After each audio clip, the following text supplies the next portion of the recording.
Okay, welcome back everybody, and thank you so much for joining me for another gaming news video. Now, before we get started, I would just like to take this opportunity to say thank you to each and every person who's been watching my videos, every person that has been clicking on them, whether you watch the video for 1 minute or for 5 minutes, everybody that's been leaving a comment, thank you so much. I'm still new to this, I'm still trying to find my way, I'm still trying to find my voice, but I would just like to say thank you so much, and please feel free to leave a like, leave a comment, or subscribe if you enjoy what you are seeing here, and I'm going to try my best to put out at least 2 videos a week. Now, let's talk gaming.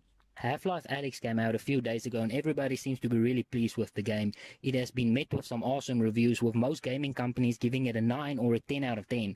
People have been waiting for another Half-Life game for almost 13 years, and although this is a prequel playing off between the events of the first game and the second game, everybody was understandably hyped up. When Half-Life was first released in 1998, it became an instant classic, with many believing that this game redefined the genre at the time. After the release of the first game, Valve did come out with a sequel in 2004, followed by 2 additional episodes, but Valve never officially came out with a third game. The latest Half-Life game is an exclusive to VR. Valve actually sold an additional 100,000 VR Index headsets when the announcement was made for this game. We also did get some information as to why there has never been an official Half-Life 3. Now, in an interview with IGN, level designer Dario Cesali explained why after 13 years a proper Half-Life sequel still haven't happened. Dario explained that Half-Life 2 took an exceptionally long time to make, in part because it was developed alongside a source engine it used. He said that, "I think our main takeaway from this is get some stable technology, then build the game on top of that." That resulted in a plan for an episodic release, which were intended to keep Valve from running silent for years on end.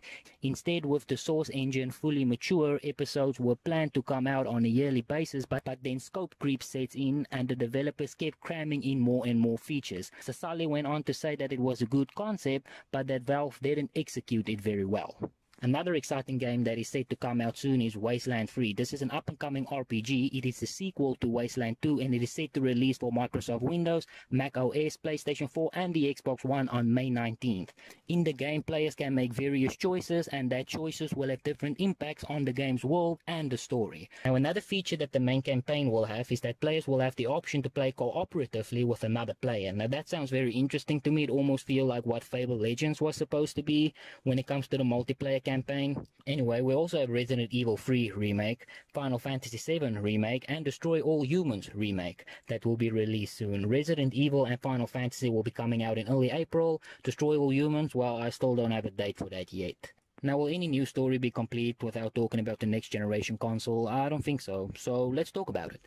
A new leak was recently released claiming that the Xbox X Series will be 50% more powerful than the PlayStation 5.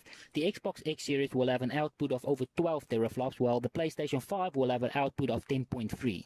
Now, that does not seem like much of a difference, but claims have been made by some tech developers that this will result in a huge power gap. One such tech analysis had the following to say regarding the PlayStation 5.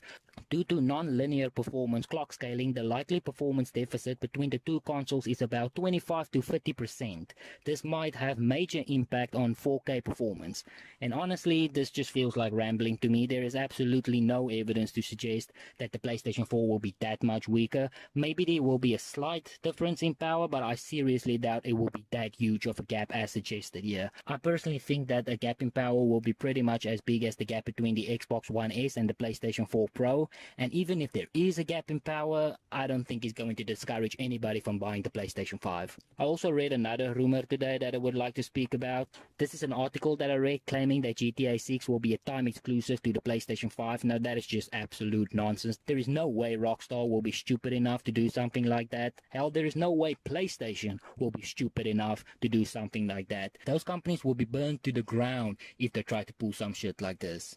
Both companies have convinced game developers in the past to only release their games on a certain platform, like Xbox with Tomb Raider, that was the time exclusive, and Sony with Spider-Man, but a game as big as GTA, there is just absolutely no way that that is going to happen. In other news, for those of you who don't know, Gamestop came out last week refusing to comply with the national shutdown of their government, claiming that they are an essential service. Yeah, you heard that right. That's not sarcasm. That is not a joke. No, it's not.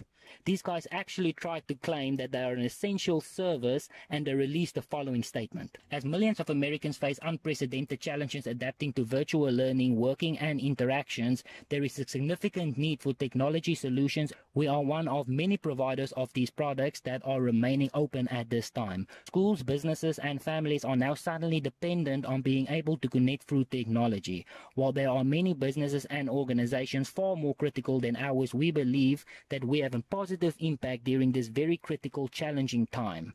The health and safety of our employees and customers is of utmost importance to us, and we will continue to take extensive precautions consistent with the CDC guidelines. We are complying with all state, county, city and local ordinances, and we will continue to adjust to any future developments. Now, I don't know whether this is just a rumor or not, but I heard that they actually went as far as to give their employees rehearsed statements to memorize when the police show up.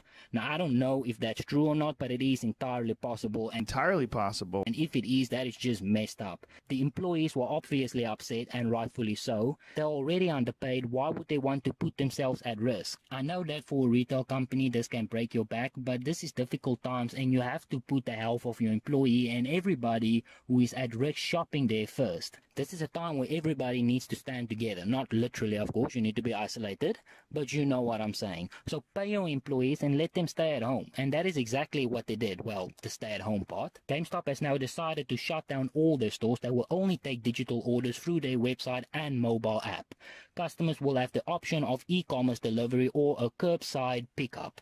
And I think that is where I'm going to end it today. So thank you so much for joining me. Remember to wash your hands, and I hope to see you again soon.